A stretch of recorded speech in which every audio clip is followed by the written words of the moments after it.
on. Okay, so I'm going to demonstrate how to center the clay. I've already attached it to the wheel.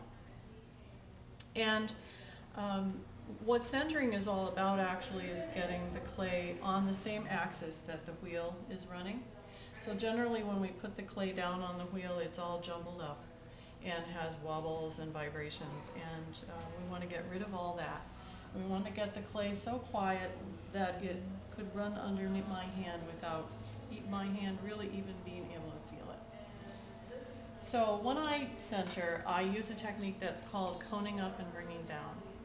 And it's also referred to as wheel wedging, because what it does is that it turns the clay kind of inside out. What's on the inside comes to the outside, what's on the outside comes to the inside. And that means that our hands get all over the clay as we're working with it. And we also get rid of air bubbles and things like that as we're working. So when I center this way, I think of my two hands as like a C-clamp, with the right hand being my stable hand, my left hand being like the part of a C-clamp that screws into the other part. And in truth, I'm also using effort, exertion in both hands, and both hands are moving. But mentally, I'm thinking of my left hand as being my driving hand. So I get my hands down on the wheel head, and with my little fingers, the side of my hand actually sitting right down on the wheel head. And I make sure that I have enough lubrication, and I make sure that I am braced with my elbows in toward my hips, so that I'm using the whole force of my body. And I bring my two hands to the clay, and I begin to press inward. And the clay has nowhere to go except up, because my two hands are squeezing it together in the middle, and the way that it can escape those hands is by going up in the air.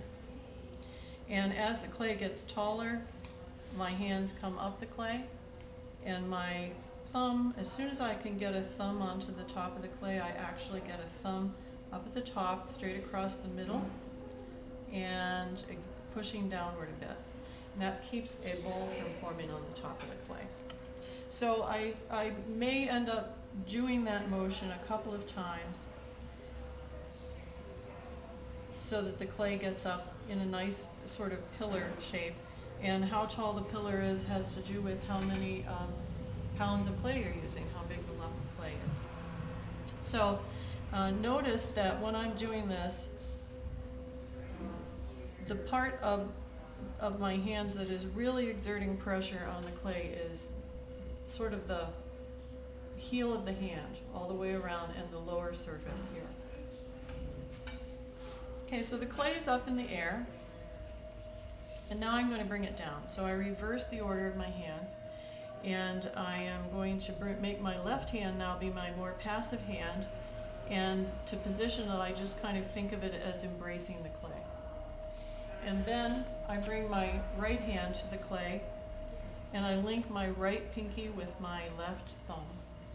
And when I get that hand in position, it's riding this upper outer area of the clay. And so I link those two hands together, pinky to thumb, and I'm going to press down on the clay and sort of toward my left hand. And you will see the clay kind of tip as I do that. Now when I press down, if I wasn't exerting any pressure at all with my left hand, this clay would make a mushroom, which I hope you can see right there. And what the left hand is actually doing, if it's working well, is pressing that mushroom in as I go down. But say I was new at doing this, and I didn't quite have my hands totally coordinated yet. And so I might go down a bit, and a fairly big mushroom would form. And I don't want it to get so big that when I try to press down on it, that it folds over and captures air in there. So I tell people to go down a little, and then take the two hands and squeeze in and go in a little. And If that's what works for you at first, or you realize your mushroom has gotten ahead of you, then just down a little, in a little is fine, until you get to the point where that left hand can take care of the mushroom all the way down by exerting pressure at the same time. If you're still in the process of centering, you don't want the clay to get too low, because you need to be able to bring it back up in the air. And if you get it really down low, like you would have it if you're going to throw a pot, then it's going to be hard to get back up in the air.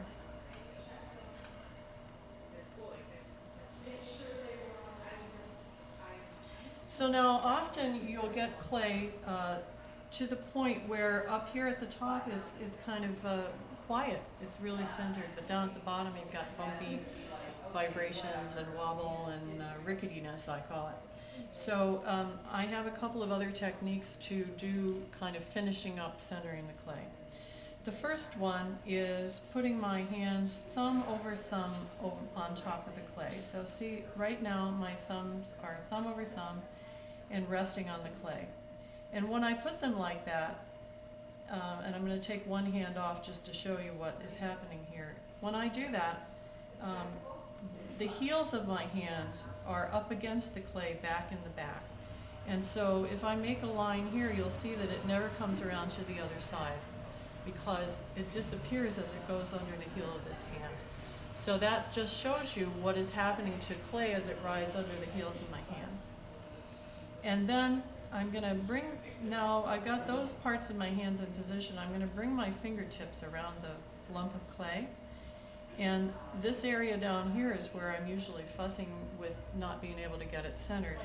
So I'm going to get those fingertips and I'm going to grab some clay.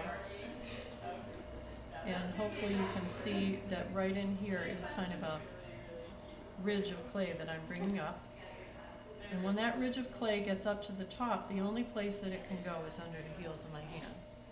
And therefore that little piece of clay that was all disorganized hopefully will finally get organized. So that is a way that I often will finish up centering. There's one other way to do the same thing, and that is using my sponge in one hand and the heel of my hand on the other hand. So here I'm going to bring my left hand in, and it's really like I'm going to just jab my hand right into the clay. That's the position that I come in, but of course I'm not exerting force yet. So I come in, and I have my thumb up in the air to allow the clay some movement as I do what I'm going to do. And I get my sponge over my index finger in the other hand and come to the bottom of the clay where that, again, the wobbliness is. And while I'm pressing in with this hand, I'm pushing in on the other side directly opposite with the sponge, and I go from the bottom to the top. And hopefully you can see that that is doing the same thing that I was doing with my two hands before. Now it's my sponge in my hand. And again, it gets rid of all the wobbliness that's there. And here on this piece of clay, there's a little bit of slurry, so I'm taking that away. So this clay now is centered and it's ready to be thrown into a pot. You can stop for a second.